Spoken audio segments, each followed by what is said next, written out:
الله دي فارم باتو الله وان بينا لعل للتحقيق يعني الطاعة يكون لله وللرسول الاتباع يكون لله وللرسول والاقتداء يكون بالرسول فقط العبادة يكون لله فقط بيقول قانون دي طاعة باتو اتباع باتو العبادة باتو ناي ينتبه هم بيغنتامو أنت والنقصو فاعبد الله والرسول لا لكن أطيعوا الله وأطيعوا الرسول إن كنتم تحبون الله فاتبعوني يحببكم الله الله دمينو فارم بتيندي يعني نمتو كدابت أطيعوا الله وأطيعوا الرسول الذي فارين يا مريء خركم بتو غا عبادة أي كندا الله دهودا بيوكو قانون دي أوتنا سورة بتي angana tuka konni bati enta ho da maganta Allah hora kan jondi atiu Allah wa atu Allah ri faran batu donc fami en ngama gabo aro anda minande mo goy wala ngodi ba awa Allah faran lo on tawo aw kinya wala maga anga famu no famu mo gon godi na farendo Allah wara yu kibane di la diga mu ku aramun kanne nyani o kannu ku angabare o wasu ko neti bati أنتم كن القرآن دي اعبدوا الله والرسول لا ينامك دائما أطيعوا الله والرسول أطيعوا الله وأطيعوا الرسول حتى برمون وأولي الأمر منكم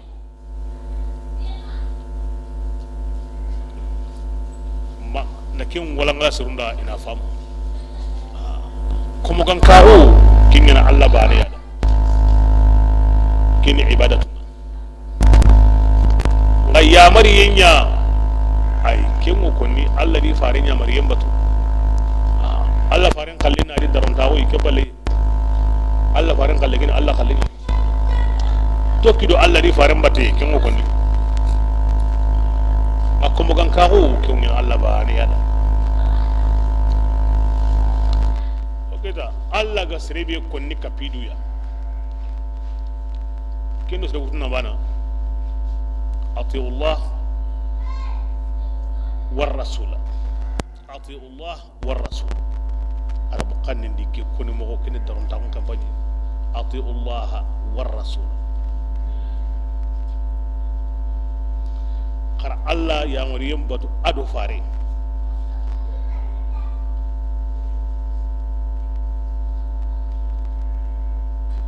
أوسا واو الليتي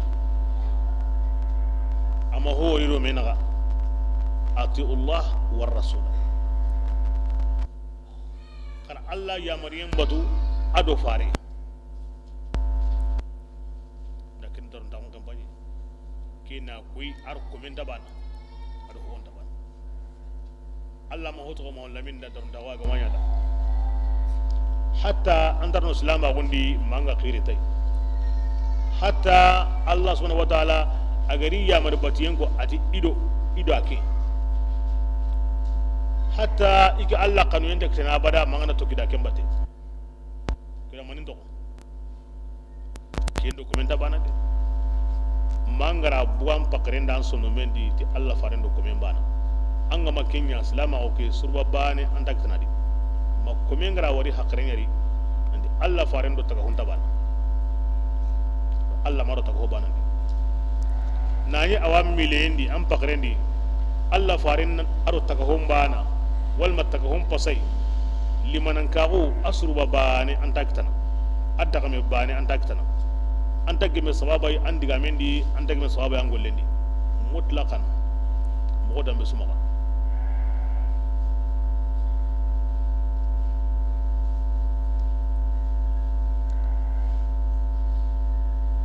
bismillah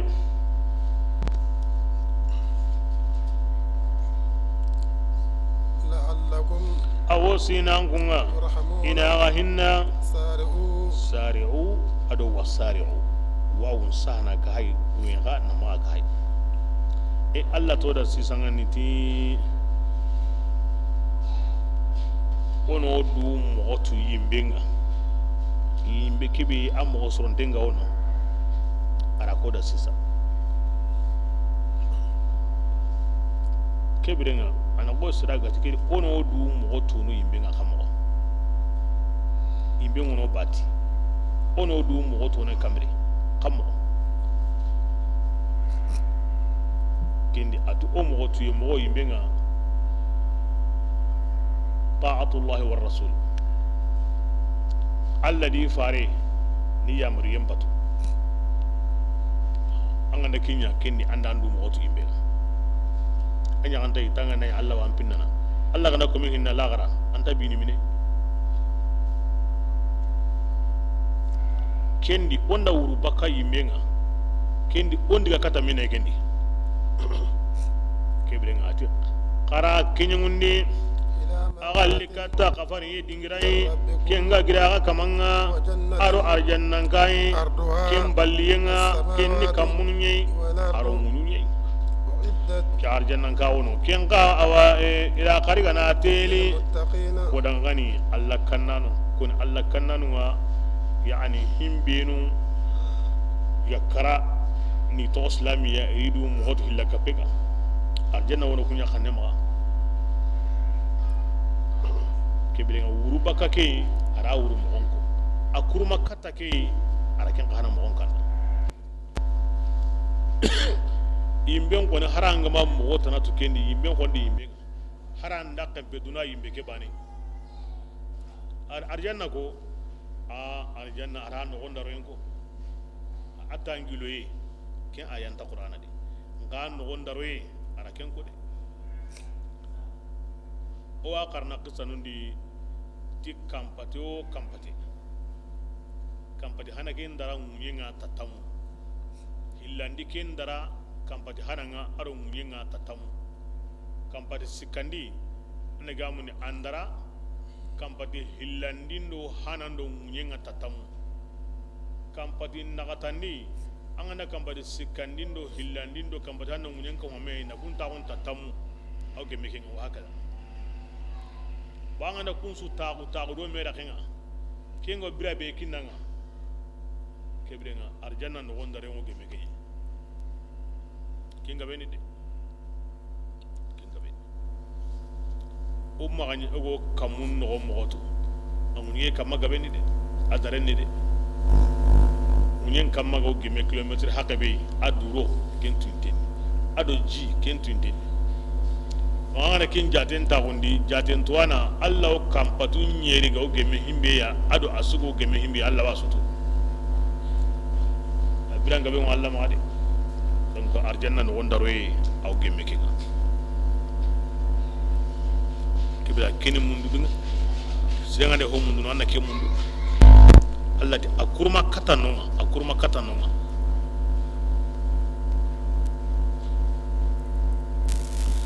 ke suka yimme Allah dun konunti Qur'ana wo sehno da bil kinayat wat tawriyat wat talmihat wal isharat aw sehno da na tagmanci nyanyo yata na koronde nyanyo yata no hakre ngara na honyu go hayta aw sehno do kembana bate kemballe an na kitabun bay an nyini sayyidina Abubakar radiyallahu anhu Allah go himbe kinni be baane yade abane kalle ampun kamundo munyi angani to kime bilanga Abubakar ba na kalle ampun man sabura Allah farenda ko da tu sayyidina Jibril awi kamuntu mi campaign su ko hamanden grindini aganda su grindi nan kampita suya kaso bane taw kinyana company ti kamuntu mi kampenga Abubakar bane marandendi aljanna na kamuntu mi kampen grindi motori gun ngoken famu wani mobile wono sibane ani ko ni sinu nagatiya ko ni sinu tamiya wa haka sebo motori be gande misalle tampile siya kendo motori be gani sibane imbana o kebrenga anda ko nan dawi kamun tumi campaign su o campaign ta jangure ni kamun tumi motori be ga wono o campaign da suya kaso bane abubakar no ko marantendi aljanna radiyallahu anhu arantanya mana yo ko kawatu sayyidina jibril sallallahu alaihi wasallam aw ya mari yelli ganan no kube ya gente qirangu ye nalli a kenna latu de aw ya mari yelli mutunu no kube inda siratul muntaha kempam fangite no ku aw ya mari mutunu ni nalli munyendi mais second bane awra nalli o kati kampatoro kampatena kamu karaga sinetrendra kampati bani su ciyen koto ye kamu karaga sinetrendra ken su ganda nyime kampatu fu yimedo awa no nyime na kamu karaga sinetrendra second bane awra no aworni e ken kaso bane to no minadi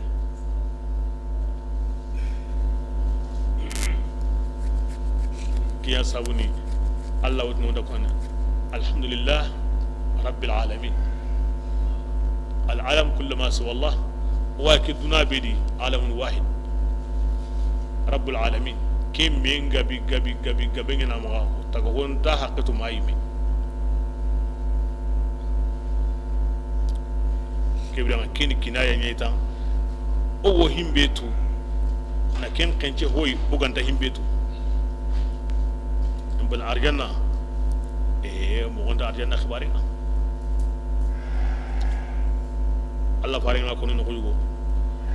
ti najani hakabani ranga Allah sabura angudo Allah batte amasro Allah konunda jani hakabani kengo place be kinna arjanna di tam pasu dunari no honsi duna ga bende kempi lo gandara ngaga atamu gandara ngaga akame gandara ngaga ora honu go so baga khumta hada ibn abdullah bira kebe kun igo kini ado Allah farenga kenda ni da no kunsu saga na susuha ken kallem pakene manime bo kemme manime duna tagenda go gilli Allah ko mi hakabe go no jani haka be gari ya katunde be gari ya ma haka za tamme haka no bunne haka hunga bai anda dikensu kamanen dum pakke duna me tamun kini kensu ya anta mu ke bira gonde da ke ya sabura honunati Allah ke kodron kinayatan parce que bire su o himbe tu ano wajunu tikenye anda kursi yo konoda ana kamundu yen goda o ho qoren kan bani kamu ke ay ado mu e kan bal alamun wa Allah ma kamundu yen harbane ken harbane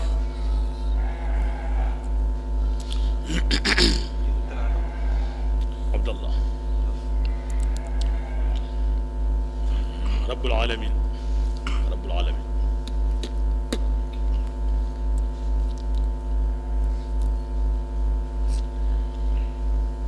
عالم وين علم هناك لا خلاء ولا ملاء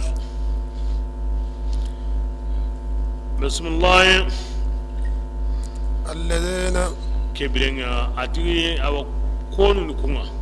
كوني يمني ينفقون إيجا ونحغنني بالسراء الله كلندي أو وانينا نويندي والضراء وانينا قطندي كبرين غادي كيني كتا أو قفرين كتا أرجنة كنو قيورباندي أنا كودا himbinunga kanu Allah anto to kunu ngade kunni koni ala joba himbe ga wi maga allo ko yenda ga boye qotandi aron ne wiyendi yo Allah kallem bakadi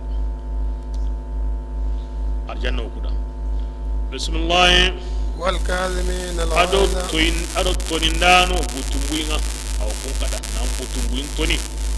lawo senginda dabare minginda nin tambontu kam honsuri nka butumbu be ga windi nda toni ta Allah kun kan Allah kannanu nga kun takwa arjanna gidi wallah wal afina aro yambanu anin nas bakasirum maga sede biran tonya Allah wan tambontu kanadi nga anda tambu ketu ga to no Allah sabuda ken kan Allah kan ni kun takwa arjanna di والله Allah ta'ala يحب awo surondi yemmun kanunu hoho an ga ya nyana na nya inya mo srendi kinyali Allah da hon suri nya mo ho nga nya bane surota mi ho nyana anya mo nungan suronta me mo be sillanga ado gundondi kebrenga rayon ko me kane ke mo Allah subhanahu wa ta'ala awa konnoda aga na honko antanto ko kundunga de awasu yagan konnanda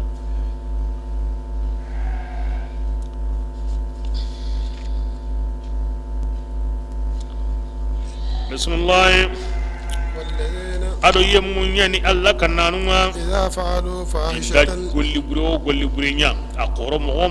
أو ظلموا mi ga tunyangundi أنفسهم imenu yati Allah kutayenga ذكروا الله ara gama koro iga to koni kentali Allah da aga negu aga logo mo ina kusa gara simmi Allah Allah wono ngade akoro mo wato Allah ngorai ya hana nyani allogo mo intanne khay kana wo simmi Allah gana tini liga tike ki bani impalaki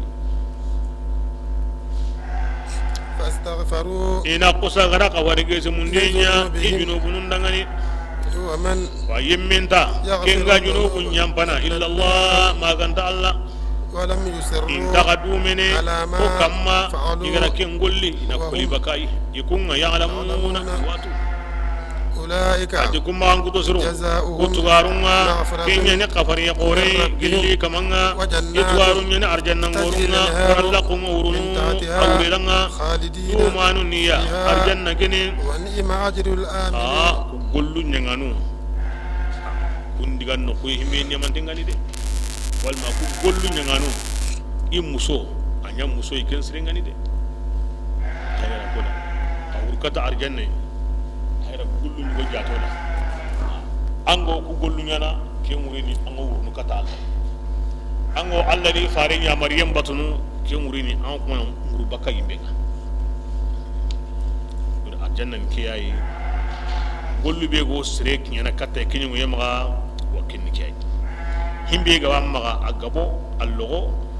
kota ngani me ne yo ngani me Allah kallem bugadi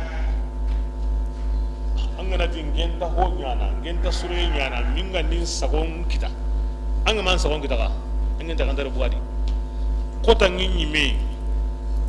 seranga na hay mo yori kota ndaba kan ngade ko ngasehina ay ngira yilen gaben kita irigin da so anda war goyi ngira gorin gaben kita alle ngo ko ngi bidignu la kente ke ndara wayasi ndara jagu ni ngari ki gorin soro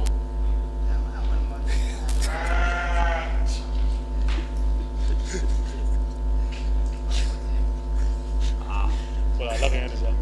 wala la kene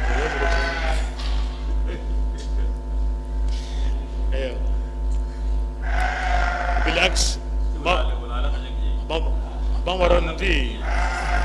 bambarandi ko soro de be yini juya wala kek kina ngana dinge wa anga dinge an dinga ma wasenda khairin ya kemda senda wasene ina fi sarrai wa darra serengo wato anan naga na himbi ga amma Allah kallem buadi na kutumbu intoni aron nan yambe serum maka untaban na butumbu intoni kinyan koto dina ya hayin tigan den ni tan an gane ya ho na ngu ya hinama Allah wan tambon tuganadi an ngu ya hinama nga abu tumbu ibe ga wani an gana wasa ngu dimina wure Allah dallana kununga so undaba honi wunya na kununga iya hendenga ma de iya hendenga ma mu gonsudi ka ayi me min tagalli na kadi ibu yanda ngorna wure kadi ya haike ni zuwa mbaraje me himbe gan kota yake ni katimul ghaiz na butungu yake metoni himbe ga ragaro mena kata blagaro aga ni mogobe me soni yendi hari kenya halle khana hinan sa yake mogodi kiya to ni butuni kem pankango ya henkadi bi kamanu iduran taken Allah ma Allah de kiri Allah kannan butuye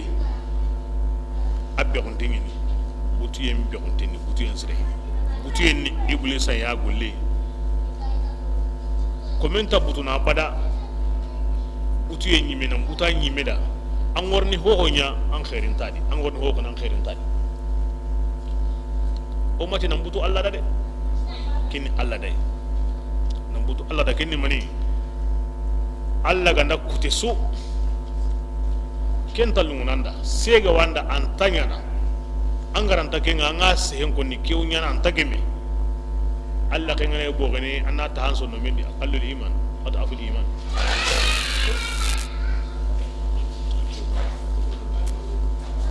anna ta hanso no mendi nandi senda inge ko ni da o kenta nyana ginde inge garo hida ko ni kenta nyana anna kenta hanso no mendi kebra kinni nambutu Allah da kenti ganteni nga serebe serera nyaw serema nyaw asumba namma se wanda Allah kutene anta kabana ma Allah wa konni anta konni haran son no membe gan kamana attahuna ndi senda ingara kenta nyana anta kenya o ken kamani amma butu Allah da o kenti gante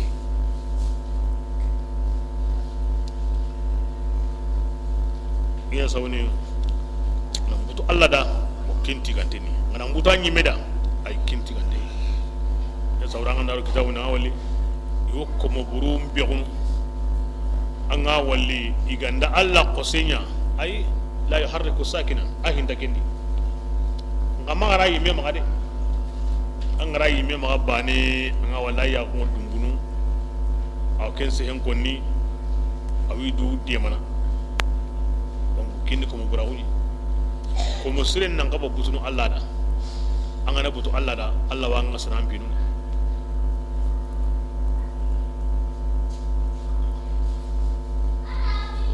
Imamul Hasan Allah faran kismare Husaini granyugo Ali da Fatima taremme na to islamin kanan ka gondi akenyin no re mo sire Hasan akenyin no re mo sire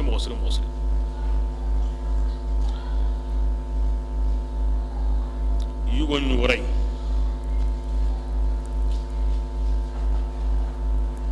aga jongoye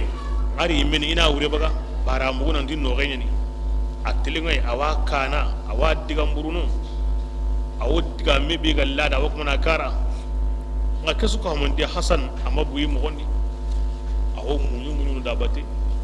awo soyni da bate yugonga kondo mo goy ati haral la kenyilla haranga ndakata digambane ko ningira digambure ame kameyin no gondi ngara himbe ko kayti ho hina ngara ke ko Hasan da jabi ati nge ko ni haranga ndakame digambure kingira ngenta hare digambure bani kan yugondi ati tung ati ngara himbe mu ati janna ngoto kinga nge mina shedanga on Allah farin jukun kam Allah farin jukun ngani Allah farin jukun ni mungiyenga ado sabari na nyai na to Allah na kada na to Allah Allah sallallahu ko tay adru yi xanen bay ho ma ara sere ma abatengo to ko akanen aw ko manaka anku hasibiran goku aganta tambotu kana ana surun gorli ana kunyiga anta to akulinga ma Omar Khairini tala kamoni Omar hinda yimini na ya gajenga na hoinga ad Omar atingero yugoke usul lahimu hime kimbitange nagi angotini yugonda angane sirun tambono atambo mo surodi marika mari sere angotini ngakada angane sirun tambo ngutu atuka angana kenya ke naga hamuli an koli imbera an kolin tali yaho anda me kita saw yo ana kamo kenni akuni mo serenga kembali himbe ko ni gembi diken edi wonda amani mene yi woni hakanko Allah farante hurali irari ira hakanche himbe ga siga kama atana utu himbe ran kulili ga sis ira tambo mbugadi akute Allah faranta na utu ati bas na kata amla ga digandu wonne ora tambo ko to kan kota digo nda kota ko ota to gena kan kota ay men ko mana ko de ara to ka kota ko lengine kan kota ara kota atoka bito mani me bito siki tambo nto ka kota nto ka bito siki anna seren kolilliga hari tambo nto ka kota ken bita yi atu ka kota maki anta man harin tamboy killa maki anin tonya umar way sigona yon kolan kutu ati ay kembe yo ngatta kona ka hayna halli hay asagamu ashhadu an la ilaha illa allah wa ashhadu annaka rasulullah aslama harisun alaykum raufur rahim Allah farangon Allah gara ko mo kemba ne ki yo manaro islam ko kedi islam ko tele mutawo alu islam ko kanange anno gawo ki yaroni le undawon gamba na kite ngina nyimi me kitindi o gem kan ko tani lengini mani ato bito mani me ne le undawon kemba le kitu indino no awon na kuni nan de sere suraja kiya sama yugonti aks marenda mo shede ne tan Allah farin dukun kama Allah farin dukun no awo kidi me adi me Allah farin kadi karungo mul qudwa lama awon na kuni o nyaga ne kuni nan nyampe suruma butumbu intoni na bulli siren dabari sirema kinya nan koto Allah farendi karungunga adomi gemme kota yugoy Zainul Abidin Allah faren kismare lemenyen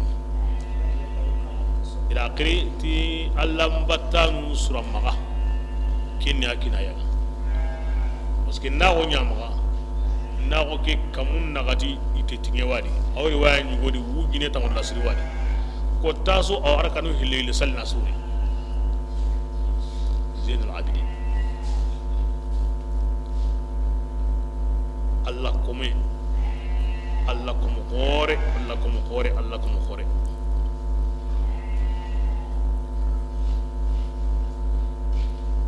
aw billahi ko tan goyi atumbare mu kamana jinjo wayi aw lagene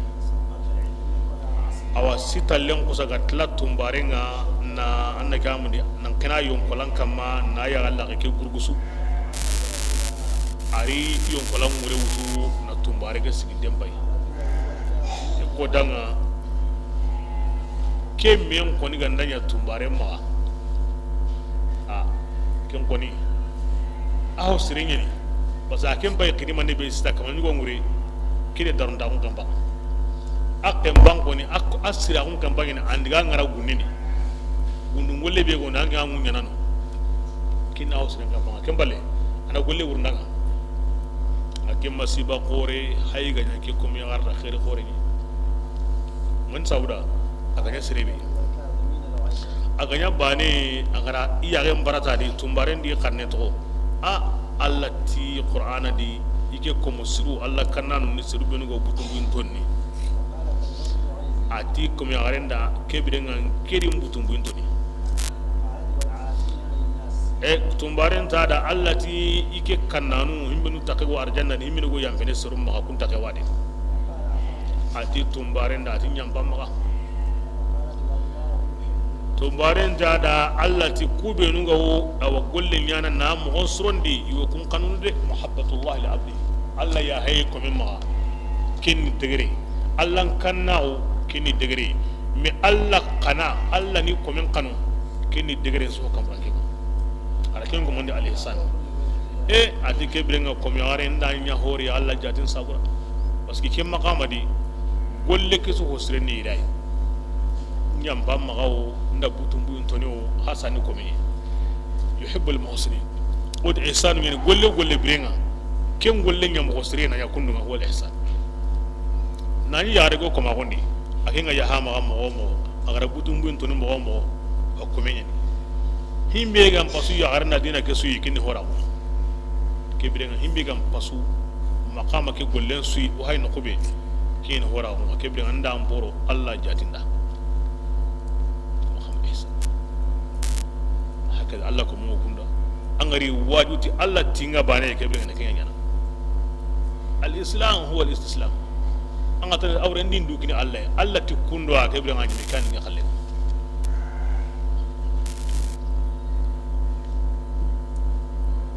horahu kumahu Allah sallallahu alaihi islam on palle Allah man ne manya komenda himbe gam koto horahu kebiren hayra ne man kampanya kine islam on palle e imbe wena sabu na komi yaren takem burundi ay agaranya Allah ko musiringa hayga sabu na khairin sukta ke khani Allah faran kisware lugoy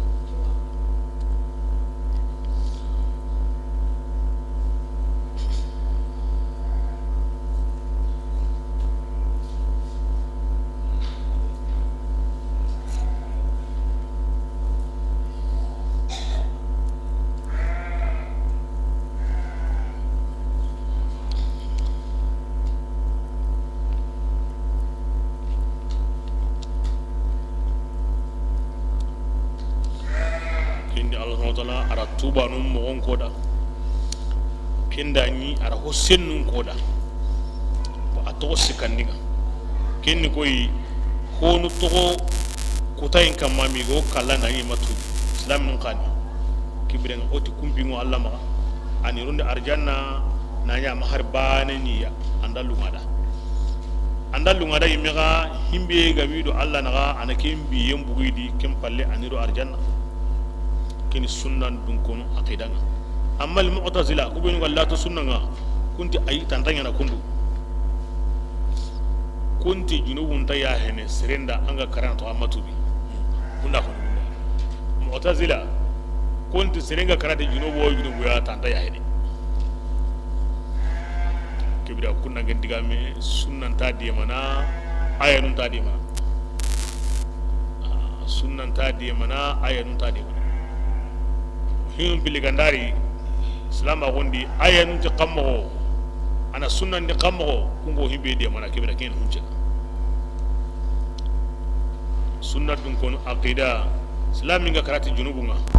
ahimu Allah ba anya ha ma kundunga mana riga ti junubun bakin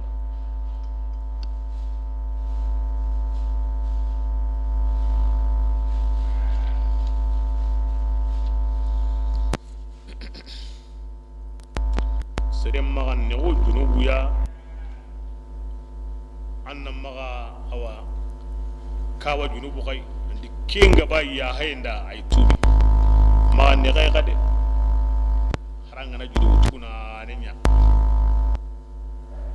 yugo ni tamaron gaga na madina ya gare ni go hayga tan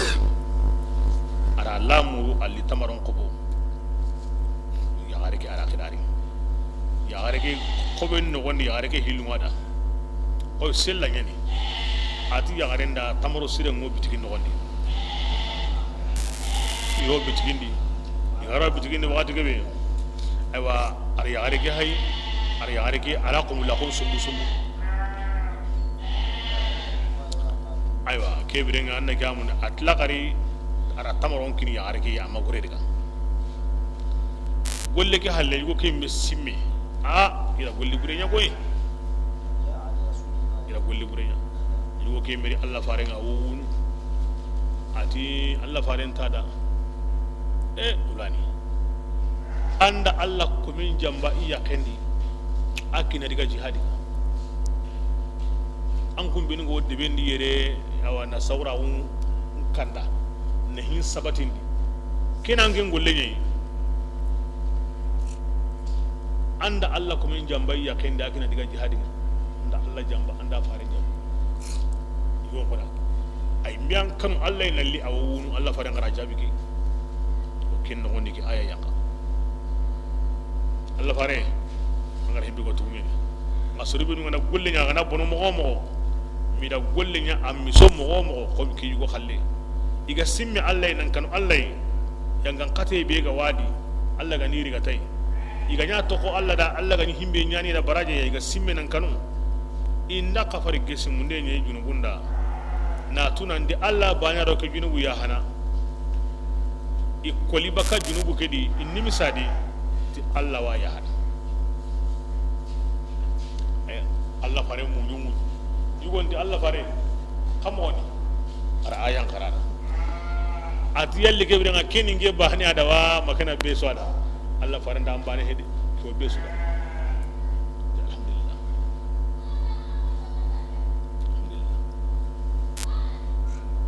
daiman haramar min ma ko junubu yade allogo mo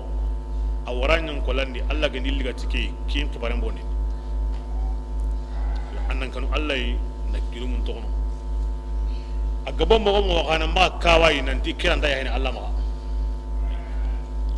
na nyangara to kamane wono konta junumu hana makin kamane kinni Allah yi an nimi si honyantendi andara kewara aw yayin da tubul la gamun tani de sere ma ko mane dugudi an ngandai jukullo ya sagi kata Allah nimi sadi intaka menyen andara khawara tu bangure de ngara kenya bana nyimi andu Allah na ma ko serera ma ko sura Allah ti ku kuma nun baraje ya hay nyani arjanna yani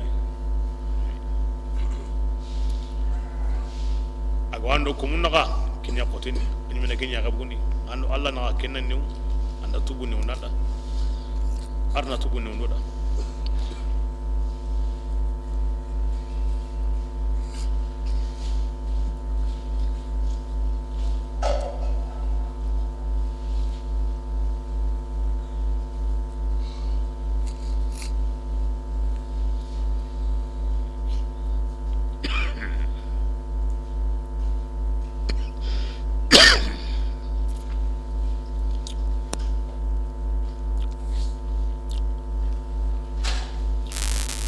sere ganda hoburenya ahira kinya ko yede walam yasirru ala ma fa'alu wa hum ya'lamun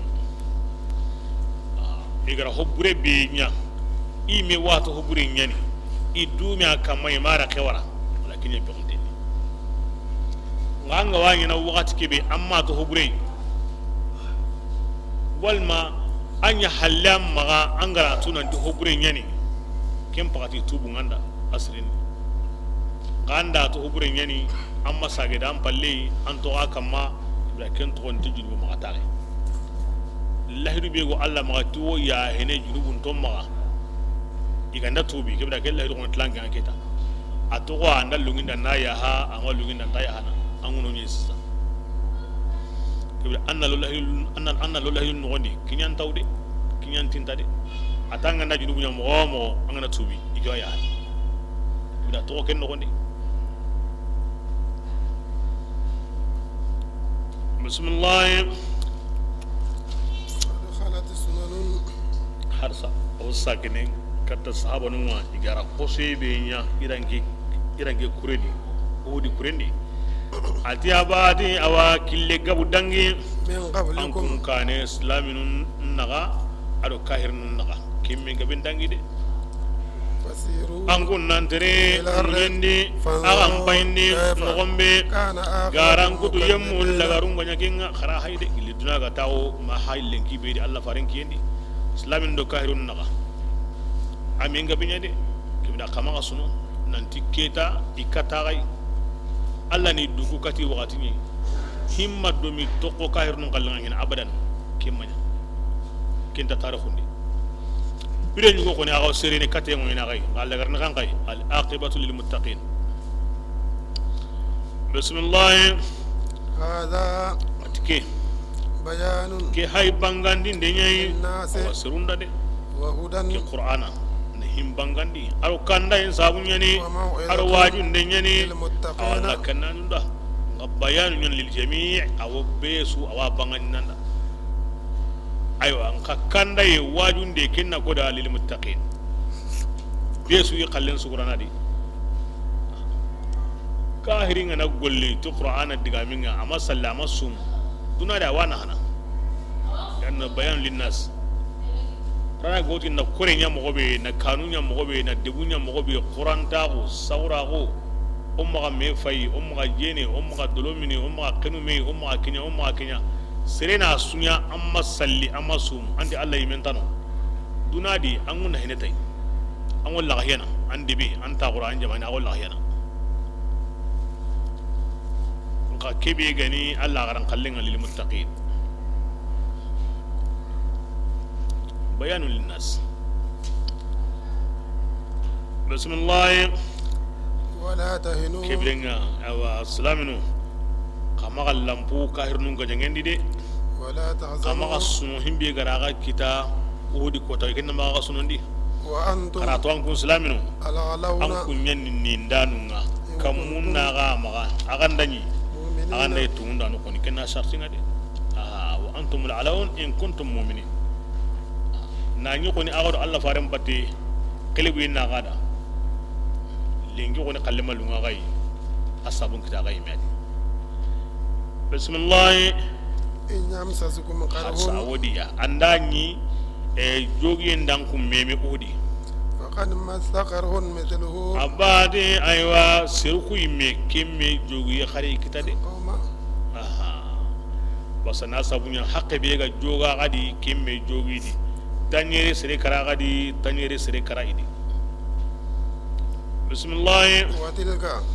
wal mabadri kota awa an kun kara kemme kita ngati kwani kota numa o نداولها tun kan yi lanan kupa بين الناس sirundo me naga kota wan kamma kota wanda anna kuyi kota anna kume kota annan sagon kita kota kota antan sagon kita duna yi men ke mo ni alla na kota nun yilla na ya sirundo me naga kota be ganda yanda ara hoygo mundo an maganda ken dabari kota be gan kamma hoygo non nan kuma ken dabari an kita kota an sagon kita kota annan kwana hoygo an kume kota an sago manya lengi hoygo munda maga anna kenya daiman awrin annanya fi ibadati hango Allah batu bismillah وليعلم الله الذين odan lengi ko yanda gai ko sabura Allah na yemmum to ko mbangani آمنوا kunga tawalli mananga kunan khalasi ويتخذ شهداء Allah na shahidin purutigidi منكم agadi والله Allah ta'ala لا يحب الظالمين adatu kumunda de kafir non ta kumunda de akoya gai ko no to lengi kibira karamogo be gandara karamogo su islam no ma shahadat ki halle ke man yana kuda wa khalasiyan muhimmin ga to Allah faran batte kama kutu mi ho na kuntu ke mai tuni ke gamanya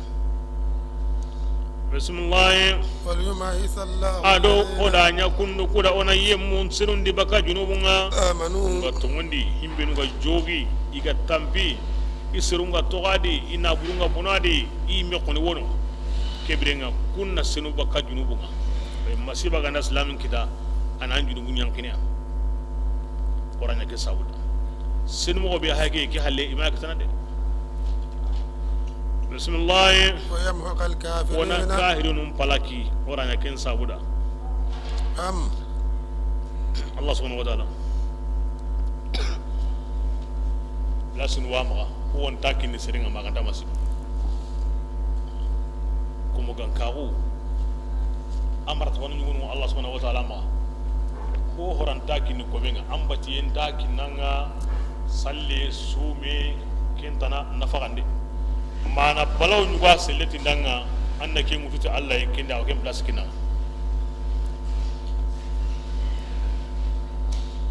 وليمحص الله الذين آمنوا تمحيص رب قنني تبالين ناني رامن كده تاس ودي تاس واتو نكي مواركا أصلا نقول دي هي تبالين تاس ناني رام كلين كده أما يمكنني إذا مين دنيا كم مغنى تبكايو akeda hondam bo na nganda kullai yanki mo gon wodi aw bakay kibira kingi ni tama khosuma anga na odizawillay na sege sege mo sri ko ñu wono sizay me kembu ngun tan wata sibaga ni me kanama anga na killay na sege sege mo sri kina bakay ko kingi ni tama khosuma kibira kura mo ñu go Allah ma komenda ko on tasikanga wakitana tasi bego ko menga ho waranta bakay na ken qura mo nyanda maganda masiba Allah gana masiban selliti nang angana ututi Allah kibrenga ken tasi ogil bakan qur'ana aw digame biron din no kube ho warantar no nan soro maken digame ken tama husun atasi ngo honga ago bakay mo be abu mo ken atama husun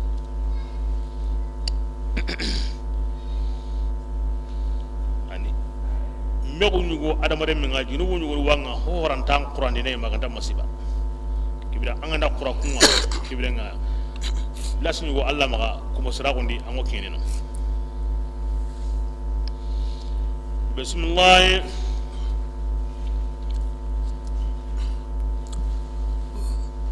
ya awara ya liangun nagi gini yawa nandagan kusaro arjannani nani Allah ta'ala mayemu kutuwa umbangandi kutunda kungara jihadinya agadi nani amasa wara umbangandi kutunda kutendi angunda kenya munda kentanya nade Allah subhanahu wa ta'ala au bestu magara bangandi ka nanti hulani jihadiyin jihadinya Allah da magara bangandi ka nanti hulani aw sabarni o to ngoni bane ken tasrono de won tarno arjanna di mabbesu mo gonga tuy Allah ko mun xama inati Allah ra hularo ni arjanna di to ngoto munyi aran xaba Allah ta ko mun to nyana de wata ken ko noda kera ke ko tanga aga sigina sappe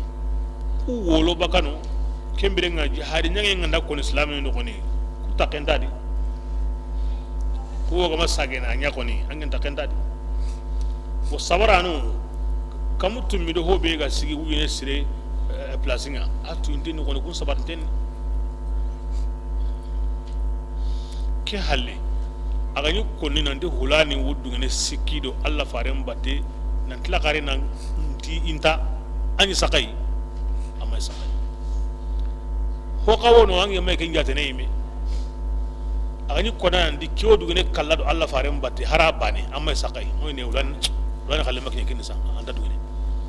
o keta hay gratu himbe no wolo no bakada batte hin sura halle agaritu anga may himbe jate ne ndi hulani him khalle makne gedi jaja khalle ndangadi iti masiban ni temenyi ana hon kornea na fufa ndo mo mbugo medi bismillah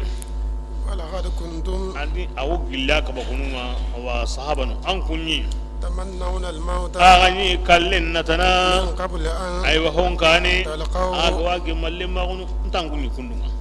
faqad ra'aytum haygara kallen gara ga yagenga ngana sabunga uhudi an kunga tanzurun aw kuma na hayde kibra kirangu kita kamko aga bugu badri Allah farin yitini timanna tuyindini Allah ta'ala yingi badri dun kununga ati dangani kharahon golli kimbe ga nakhan wa ma yudrika la Allah yutala ala ahl badr fa qala imalu ma shi'tu ayatini dagi naga ndatu kharatu Allah yingi badri dun kununga kam busiki do tamundo siko Allah ti dangani himbe ga nalunga gara kharanya ya Allah ya hagama kinga ko aga sunuti ya laita lana yawman kayomi badri ila khairi kita o kawan natana Allah na kota koyoya himbe ga ko badri mo wa qad ra'aytumuhu wa antum tanzurun agara ken kota mingari aga yaginga tana aga diga badri sukuta keda iri imali tiri ma kan balenga kibira kira ka takamo Allah amna na kuyiya aga kose na habe ga wai me kose in sabun ga gani himbe kharakin kana haide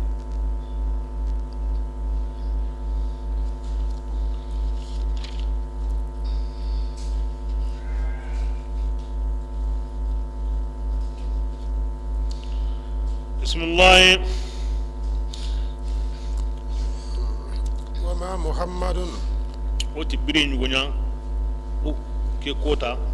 bira kebe ya bagira sankin denya na Allah farin yogi muna haginun do yibuli sara sanki ti muhammadu kara kibira muna haginun mutuni se hendi aga kara on sage aha besuli dina kasendi aga woro hora wono lahidu nyai aga hora won timmi aga lahidu timmi besunni mo kasendi Allah na au kuma na kun jabi wa ma muhammadun adi muhammadu manya إلا رسول awa mahari amanya kamane tanta kallade amanya mahari harin ka awa ko hare ne Allah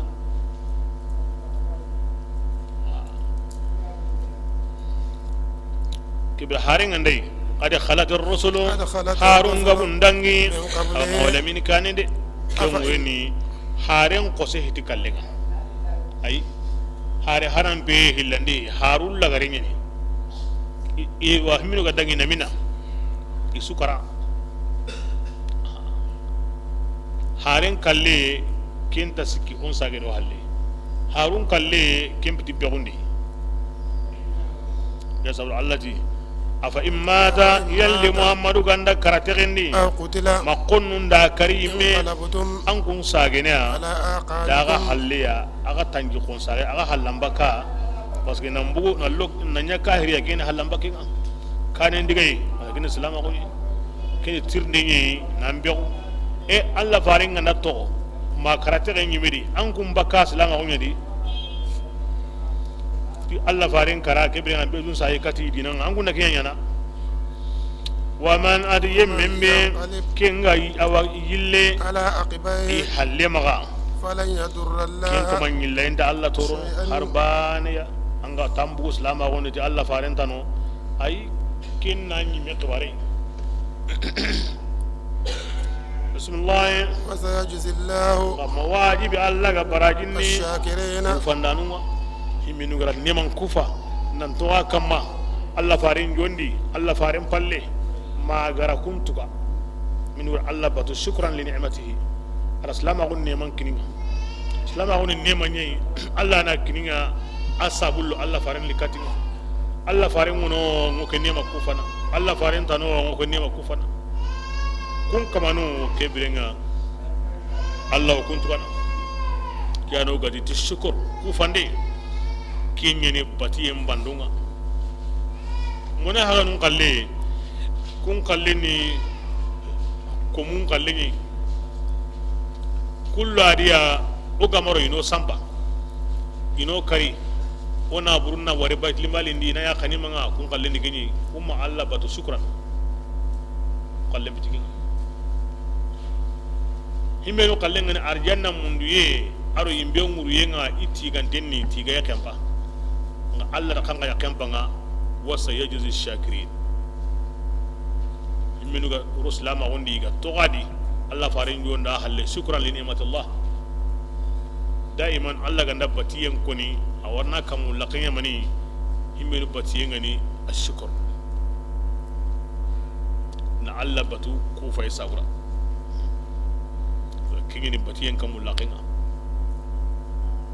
kunya plasin qoreni ya darajan qoreni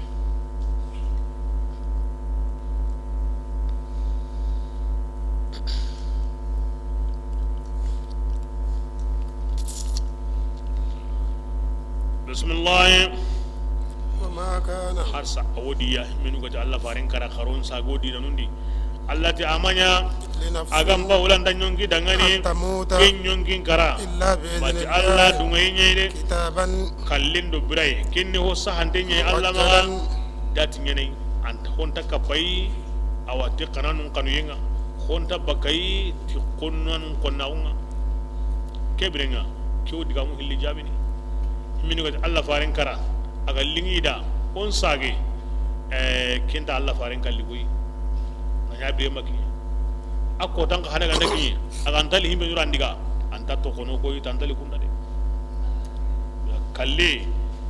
kinno ko sahante Allah maga wa kim mo bani ga aga ne gidan kana ko sahaba no an qabana tu lima in hazamtum aga ko sakamo wal hazima la tanqati al maut wa tasabbut la yanqati al hayat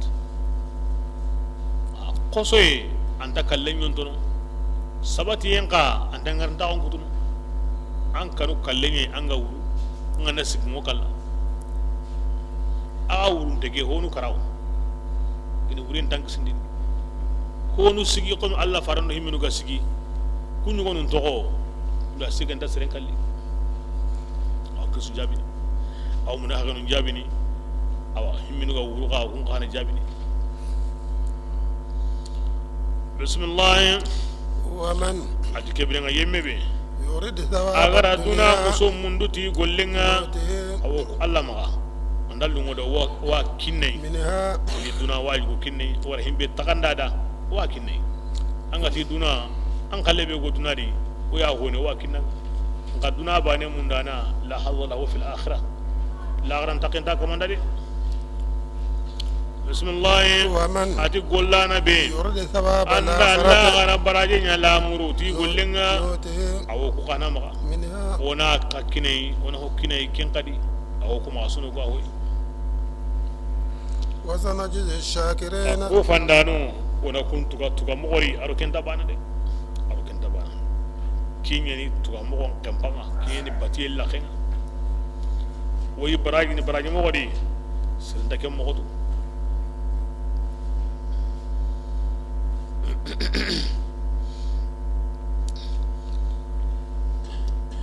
ya ndari siki koni ngale na duna bani ada asirenda ken munda ken be guntenni Allah la gara kiringa ati gantini ko min Allah gara kitabane amma kuri har bane aga kiye kamulaqenga wa sanajiz shakirin ko kuntu garu kendo kuntu garu wanda bana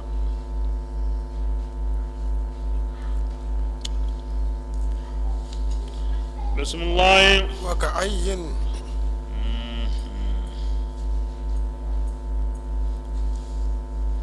ne kemo wadi Allah sallallahu alaihi wasallam Allah ko muslimin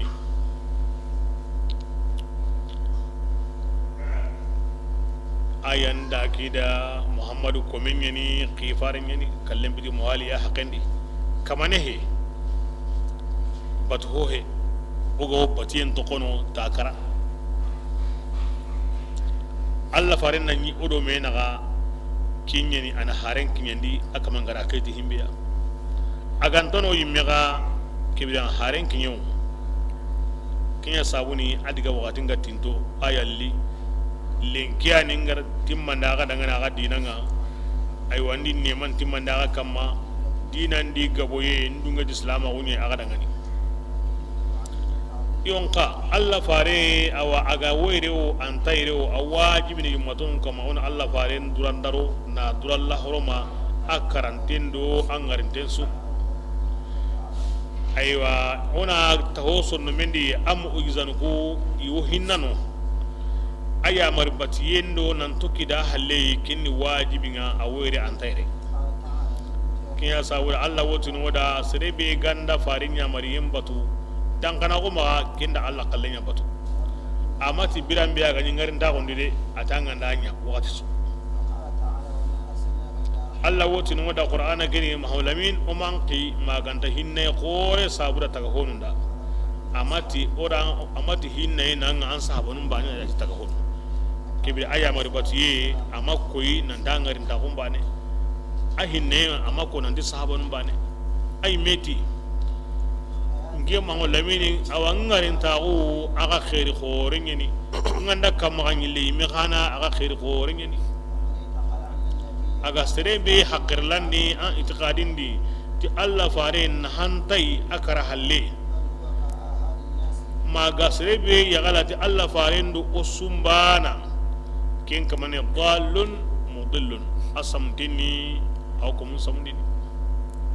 nangu Allah fare nga aw yire maganta yire Allah fare ndo ndabana aga nyire wakati bi adul lengi aganta yire sunna dun konu itiqadini kini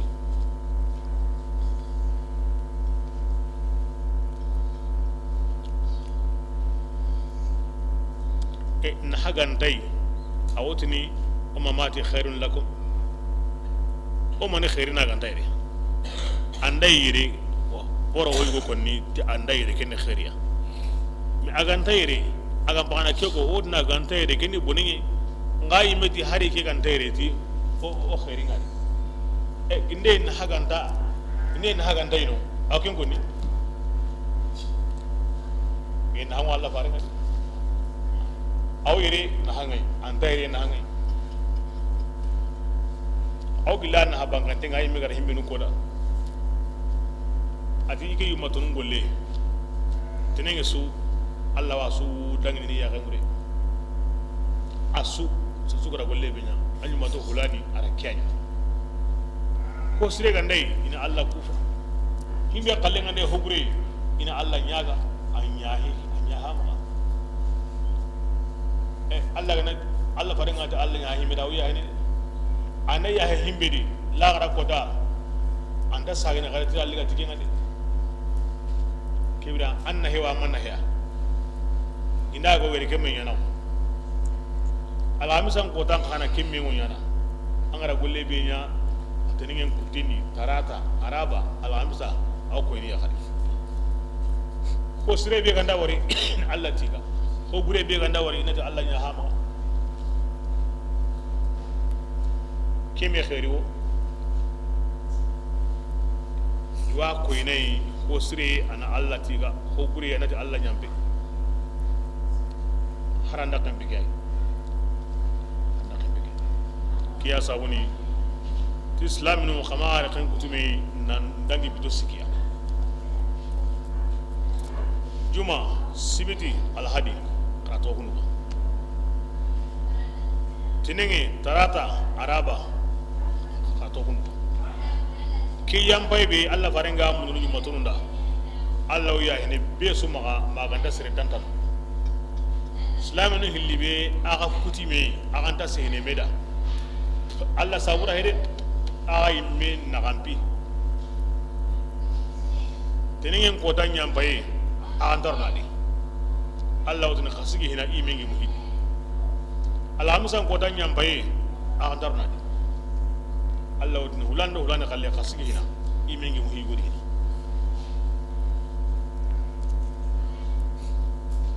alhamsan dangi ko mani tenenge ko ngana himbe jura ngatu anta tude indando serega kutime legi kiyenga ni kenne kase mera de illenga na ro urongo karna nganta to urongo ndaro ilno karna nganta to maka sigi ya he gondangi inan kalen dugundi hina ti an kunta sene meda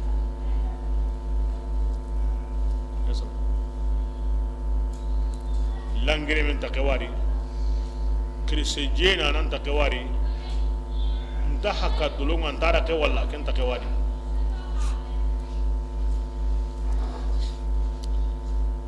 mudi min khamr shaykh az-zani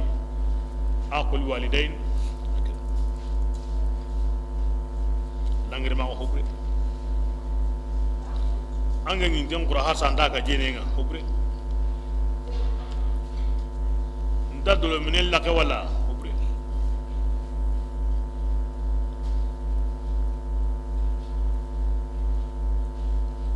bilang be su ma kun hubure ne yo ma ne kai ka ndo ulan da sai ne meda ma ne kai de ku go masiba be kenan ga iya ko nya hambala go awa men kenan ga hane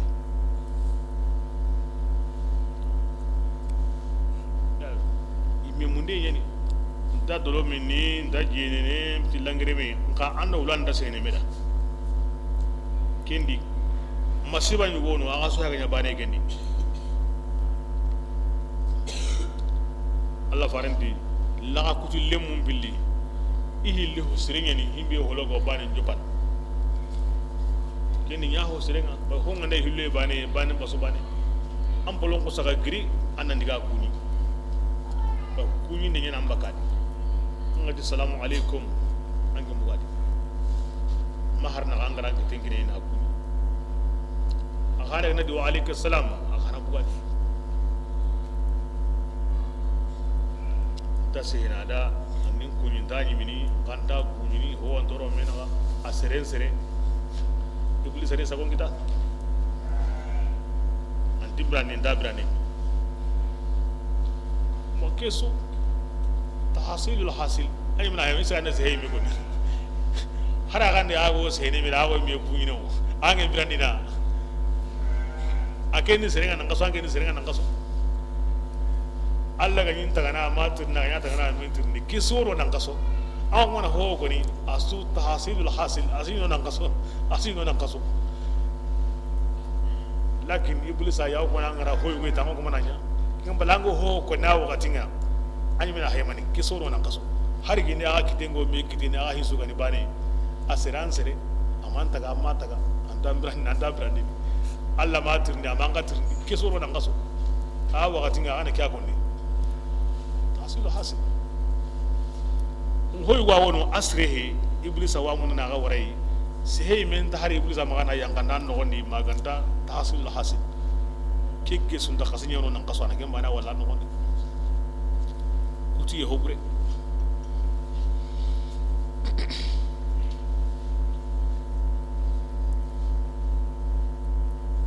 ke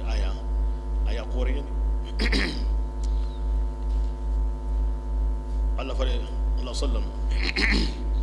bila kibi Allah fare aga kama ngili tabe aga yattu munyi mi ko warenga mode Allah fare ngu kota dunadi pasana abala besudi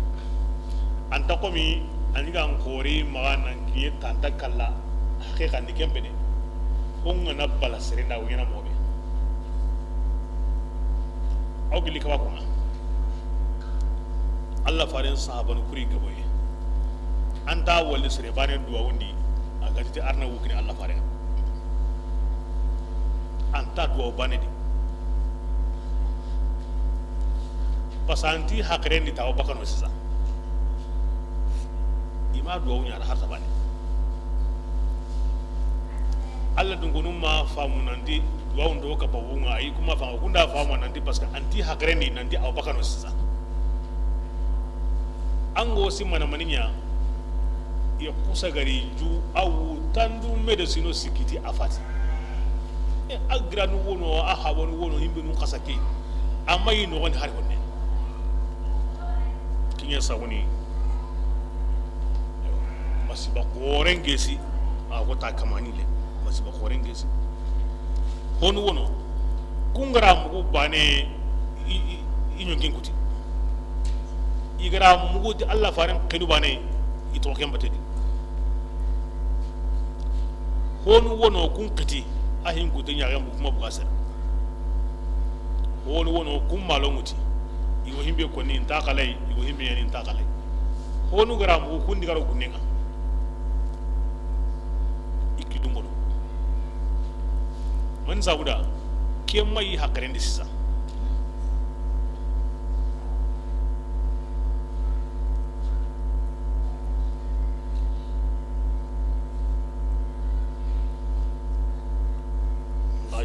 kameri hin ko to wakati sun da banande aw gillay himbe ga hakarenga o gilli kem pakarengiri himbe go yire tege ni kenyire tege umarori umarago amalo nyamuti adinga namu go serebe di muhammadu kara nka hangin ma nganyun ko langir ni sasa kenya kendi game akide mo ka hangama nga namu go serebe nganyun ko lamba kankanenga abubakar akhware mu honu darani awi kara honu darani adigi tendi ariro Allah faren sakunten kama ara ko hangirndi baka ya lakinga ara tangil lakin sumbu a atin kana an sinu koy an garnden sinu an karanten sinu nge abubakar nge lungu manyaw nge lungu ngani kebe nge yimme din na bure osun diga ngen diga ngangen nan to wala kenya ngalina Allah min sabunya de Allah daliwo da ngani lengi kama kini atange maholamini an wurni kara an kallen galli himberu yimme da yimme wurni kara kallen bitin ya hiya ken sabuda hawa lengi nangen kallen ko tanga ka Allah min turni de akan tini ngani sago mutu nge yimme din bonsu o kun diga ngen diga nan to wala wal habib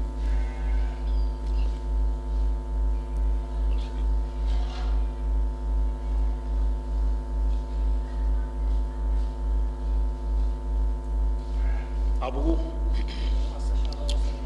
awa jaman ka huma mi satu min barin kama ada sehida sehe qore awa sehe ken gondi jaman karatu serebi ndai anga muhammadu abbatunu kamaniya muhammadu karade kayani hota anda qur'ana di ndi ibadatu mutaqannini alla do ko mina ay ken kun alla baniya da kisa wala amati man kana yuti muhammadan wal ma yattabi muhammadan ولما يقتدي أتي من كان يعبد لأن العبادة لله فقط أما الطاعة والاتباع والاقتداء فيكون لله وللرسول والأئمة وللأمور العبادة لله سريب عند محمد بطنك كمني محمد كوني كرا وأنني الله بطنك كمني الله غارنتني وأنت كلا basaken dalle Allah woto no Qur'ana de Muhammadu ni haren yayi ken wurin bane haren ko ni ngoti hare harun dangi idiga mina lagara ay mi xawon dangi ko tay woyde lengina ko tani arange diga mi gabeni ka anya sawi sirum pakarun sage omaroti wallahi an woti ningi maddo mina ke aya mu hina an woti ndamu abubakar ke na mu tanani gamen konna nan na ko ikon ranga awmuki an woti ni ngwa do miki aya mu ko hina atta hanan ni ke ngara mu abubakar as-siddiq radiyallahu anhu asigi Allah da ti sobenga arno al sitienga arina ganen siti Allah da ikkatu do yan kampaso sahaban guna bakari hakendi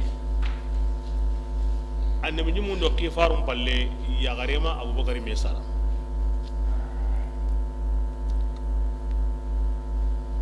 sahaban ni manje ko na hakendi kifarum annabi mun palle ya garema me sara aga sigi Allah da sigira be ko me masigi Allah da kemme sigira palle kene gilitan no hananya hina jamam murutin den sanken den pakaren bono den na ko ngoma dan newde akata ki dabar mangay nga giri ko ngali Allah faren batendi hakranto hisronda no konti Allah faren ni mega dunge serebe da idinan kanan kagunga o ko balla ken kuma yanda kammo o dunan kanan kagunga ken wore na mani Allah faren ni meti an sallito salle ne dinan ayani lahara mun do nga salle pale dinan ta Allah faringa dunga serebe nya kinga ati hulani salli ta o go kan o duna go sini ngaman sabba hakare mo kin fam kindi mi kinda yi man kan nga bo kara hulani nyi Allah garu itige birenga majinan gonni ikanange muhajirun ni kanange ona kanangu hilli ke Allah faringan tayre onu ti ona nya quraish nunga onu ti ona nya kuy ona kaminga bo akhiran dunga ta ona himbi hayra na hayrni kunda kya an kunna keni man kangi ali bin abi talib karamallahu wajhu agen ko kan Allah fa ni mi garo dinan kare hasre be ya mani sabura o gando dinan o gando o duna to ngwana ma jaman Daud aga jarabti hanabiya islami no nyime do me na anga jangi ando kenta ne udi on diga kahir no ngaja islami no nyime ga isigina dina ke burunda ketendi peleku anna wali qabla no harenga larni tawra no harenga larni o ko pon islami no nyi o mo sallini o mo sumunu o su alkawan no kudo wara hiji o ku jakkan koni aw to ko o mema kiya harelli ni ta hono harenga larni kebirenga o ku murti Allah farenga tano o ko to do sira halle o ku lan rango ku tunde ngoti kenga hono harenga larni awa ani mi men go ku imidi ko ku imme hulani ani mi nga wayi ngorni katay yugu mo kendi ya harumu kendi adu harmare me jama sanki nga ho wasu al fawda yugidi ndahalle asigi ke sukane murti yemu ande bi me garanto jakka kinin balino asigi na su sagi qarenga na su tlengundi chak kutukun new jakam bi qware asenga ko sawanu motini aga sigira be tungu ajjo para mega lumuda ngalla garu wara gollentiga o bagar sida kunati allah serebe ganirni daba hitake nyakini allah farenga ti jakka hitake akama ngawari tay mimpure hitake ni mani yani anja kangal logo mo anda ganirni nakini allah farenga yere madina tin jakka anda gamari anta to khamaga wa kason dange kota ganda kini hulani rango hula kallin nan kinda ngobaka ngodi kana alungo serebera anningino ambal mo serebera la amriku illa nafsi ni ma honin dui akko tanga kiari mo osronde aro sere tantan yakne kamballinga in allah faran sunan goyi o yan kana ni mo osronde ya tora hay onyun kimma kata karni na bane to jaman ka huma me na nyino ajobe kunu golle kay jobbas ge islam nu nyani iti wo sallini iti wo sumun o ime jakamu mati ndabundi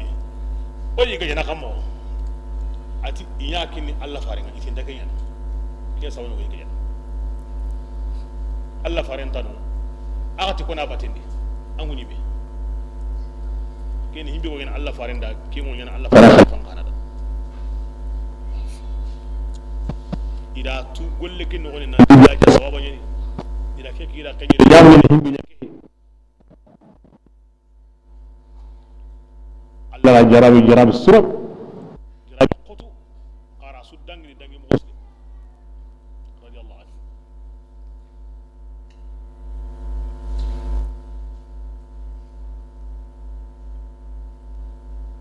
bismillah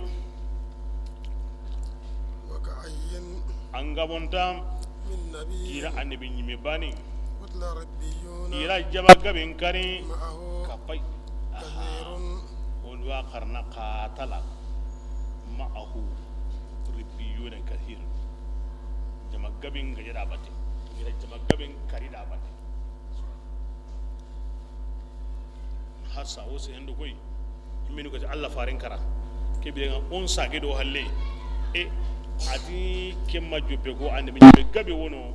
aro jama gabe ni do mere jihadinya itambi i qose annabi ni men kara jaman kara imakkanu imaho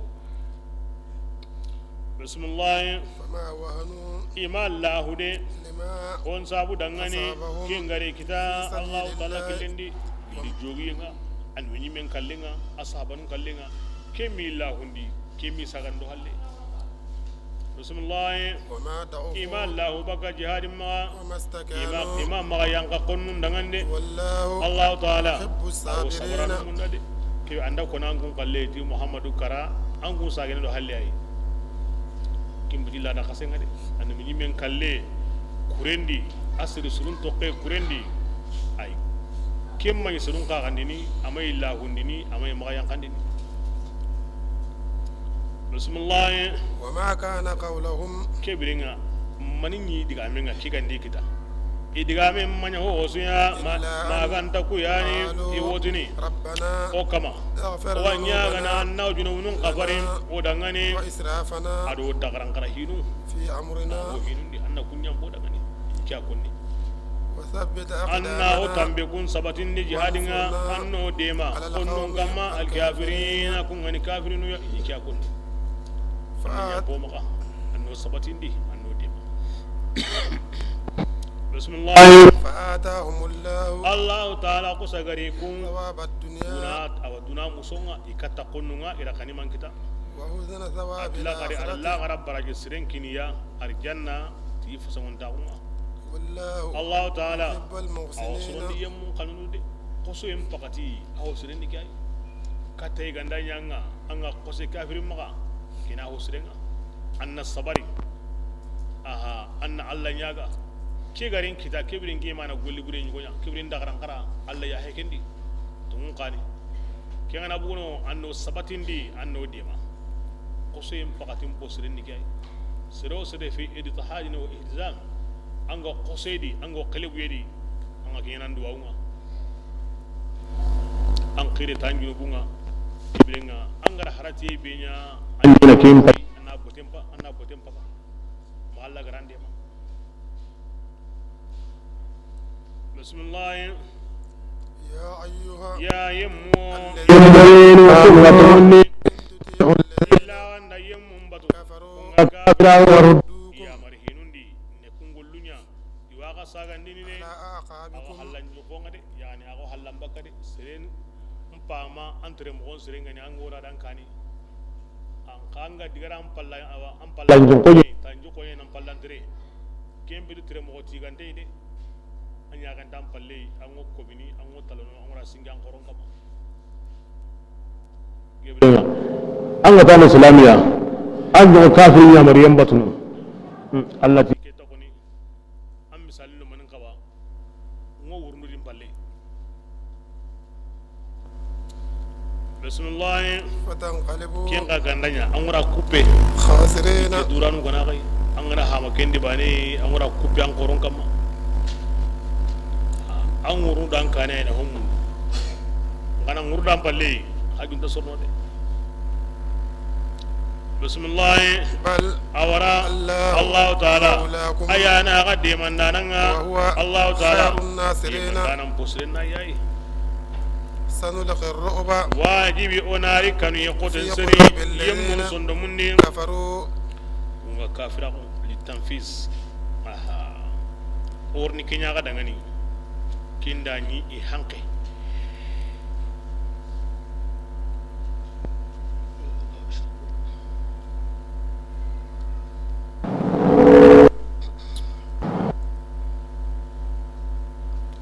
kini ni nanye Allah gara kini islaminu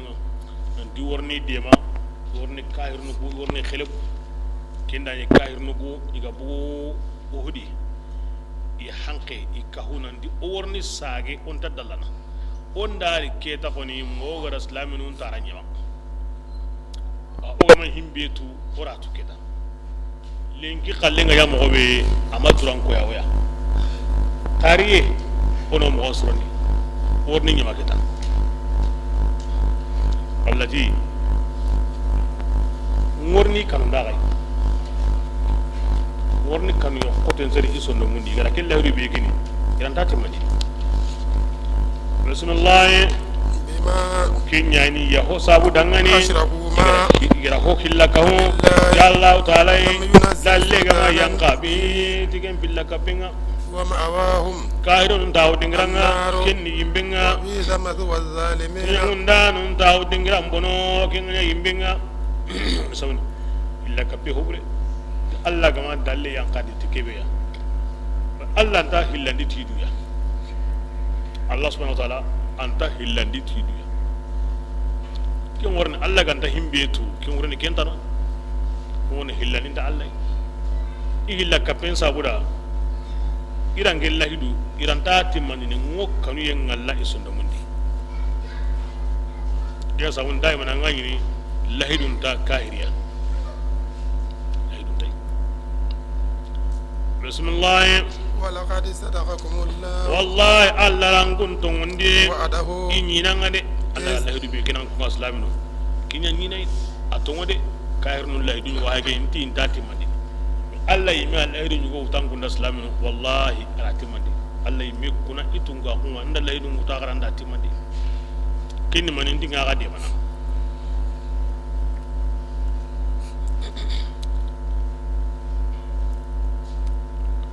wasake ko ni meni man ya sahaba li halle madina nan bugu uhudi iga to ko masalana ita Allah kati annaka amun ti wo gude mana de a hare nda goda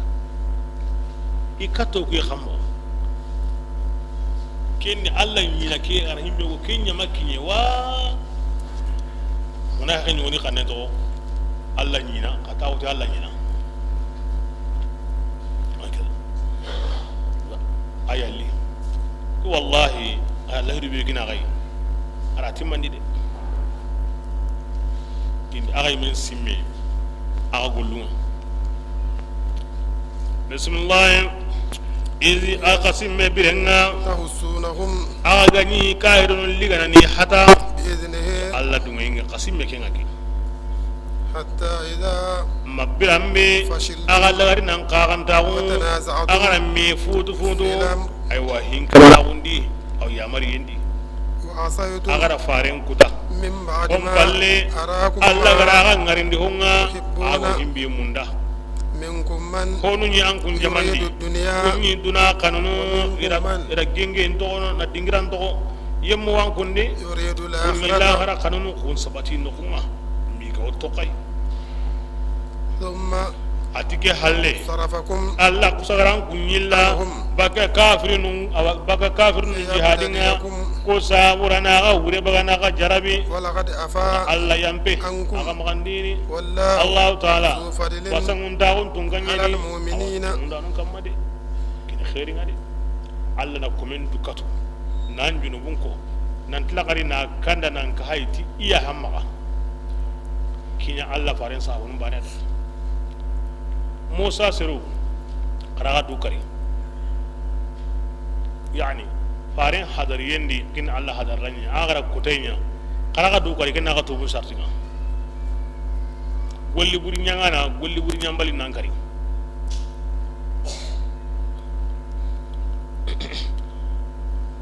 ne masu Allah garanyi da igara fusirin Allah kusa gari riga tanya kan katenga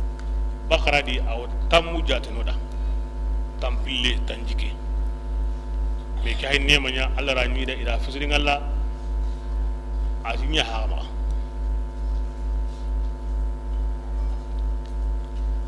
latin ngira laydun timmandi de aganta simmine Allah faringara ka gara mobe nanti aganda to kundu onda kati mei bane o kataniya aga khalo kendige idi tahussunahum bi idnihi aga kati mei bane inda nya kundu ni anganda yagamban timmanto na wagalan kiniya ni wara yillintendi igawa hatana mo be de kem pata mo ya to ni aramu kannendi atahassus ilen kande wala ngo yagamban timmanto ma wala siri karab ilen nda ko kina akoro sikira na ay merandi du defana ana no kenya sabura kuri kenya kanema ga wina kenya nyana wa aani kamani nyakundu ni ili tahussunahum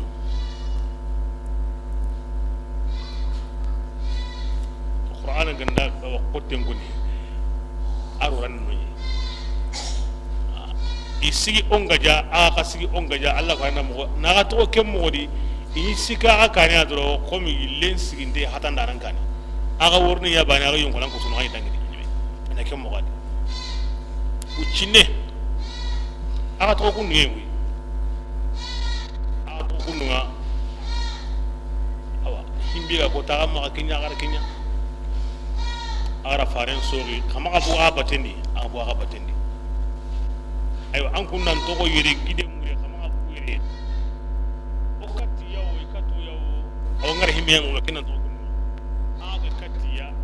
himini go kane kungol lengani kanima kumaynga aga to meda o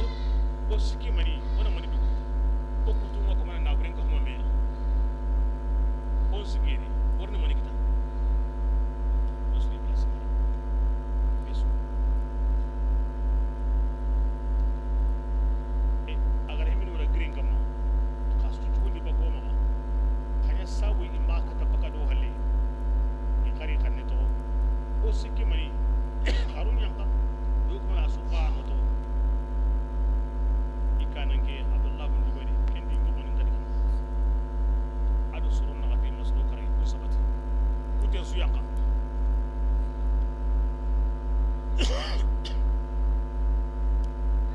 khalidu adu sirtantan ikrimatu bin abi jahl yusuru kare matu kure kumen wo kure mo hoto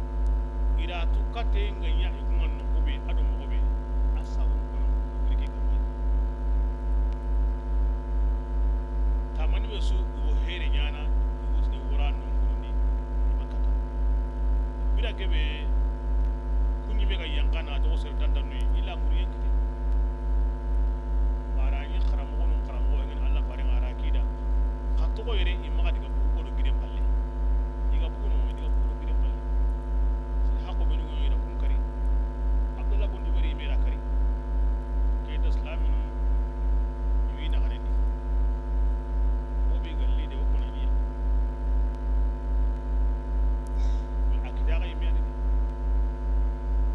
minkum man yurid dunya kin min walla gara mun dun kana ko sabati ko kara ikarran Allah farantin kin ma ko yenda bakayre kutunga diga na kumba ni mani beto wala kun kari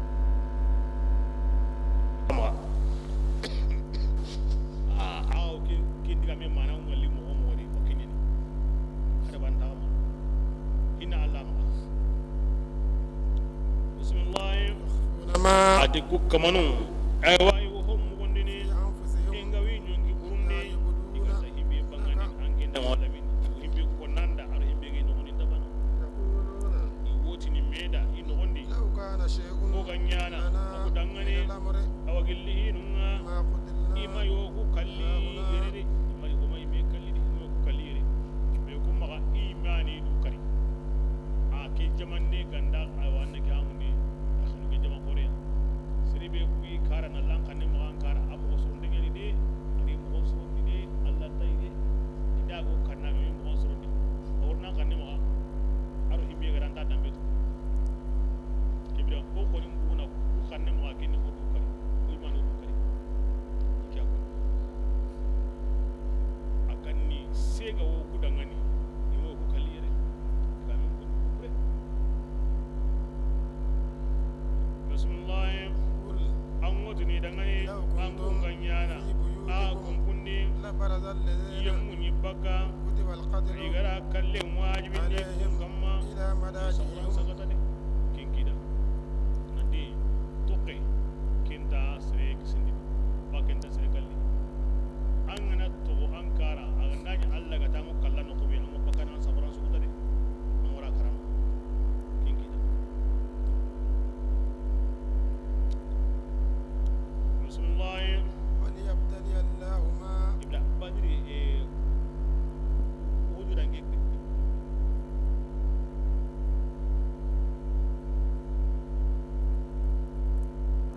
sondo min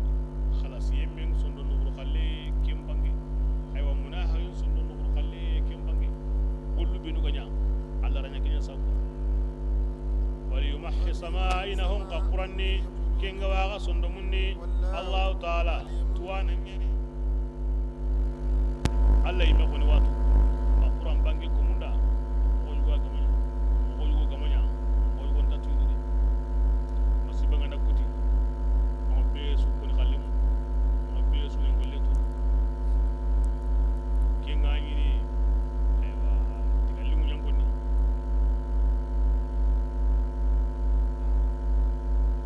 Allah subhanahu wa ta'ala ati anda kiti sirebe kama amu kala no ko be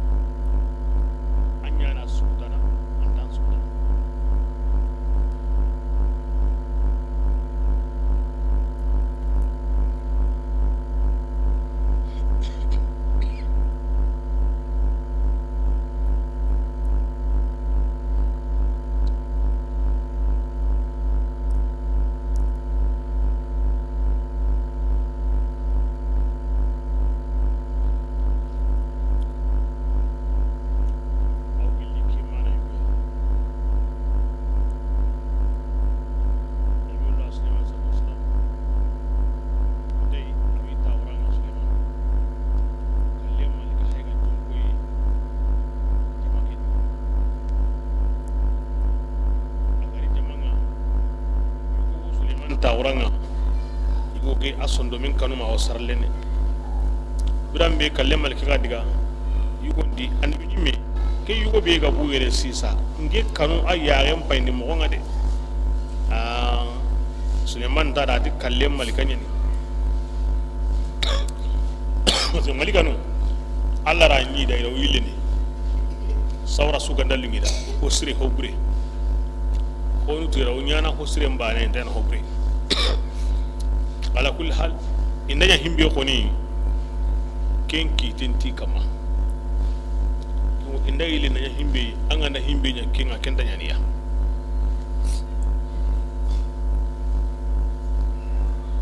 ati kalle malika yani yugon tada ati kebirenga ngi kanay mo be hankenga ngi marande no Suleiman ako hankenda arin nan diga no kulate ucine hankenda diga no kulate kalle malikari khare ati Suleiman ati anyugonge anyonki liga nya maron kin dengi ge tinnan diga anyonki liga makin no kulate ngi gari jamandi ngi awai awere ngi la sami aka ko ningira ngi diga anyonki nya diga makin no kul ngira nya bange maire walla sami Suleiman ti awuru himbe awuru kata kenye ja aken kati kananke nga tini latondi ja an wora mundu nokobe an wora ngino mokobe kenya hega tabari ke mi haramare mi kannen tarno ando kallina an gaba da mutu na mu goyi gorno da kallin naga kin yi miya hay an karamu an kin karamu ligi mu kin yi miya di da kallin kabare ana Allah ma to ken tan kalli digen tan kisini yugu sagun da kiya fam mogosri ke sabure sabu iwato an na hohonya gajangen kotanga sagon tawi an kotanga magnya andakala ida kya fa muslim mo keni ka sabu bismillah innal ladina adiyam mubinu tawallaw kunga halla koy an kundi gajangen kotanga yawma kotambe jamanum billigarame gemallimawo istazallahum ash-shaytanu oti suru na wutu sirebani ya katta tamudo seguya kumbe nuga wurure Allah yi mo konni ade shaytan ya na wa inyo ne dire sanindi ba'di ma to honno ya kasabu igara ken golle iblis ya ni de nga sabun ka kitamani ya ijunubu wala qad ka donga hana Allah farande siremma ga bugi batendi okati yaw ikato yaw iga bugi batendi de kinya sawura ga katiya na to in sikis gara gai Allah faringa ti ma bugu yede nan to kin sigire iblis rantanga bismillah wala qad afa abati Allah taala yambe imagade Allah ya himga Allah farin sogi iblis ari sagon kitidi Allah ya himga Allah taala ghafurun ghafara nan mu'minun da halimun no ganyani kutanu kuga anta kusa gaririga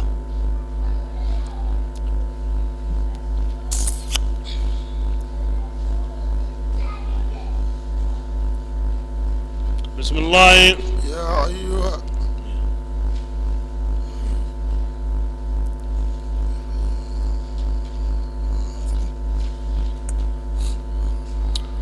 صدق الله العظيم بلغ رسول الكريم ونحن على ما قال ربنا وخالقنا ورازقنا من الشهيد أنا خير يولا أنت ما قوتن كل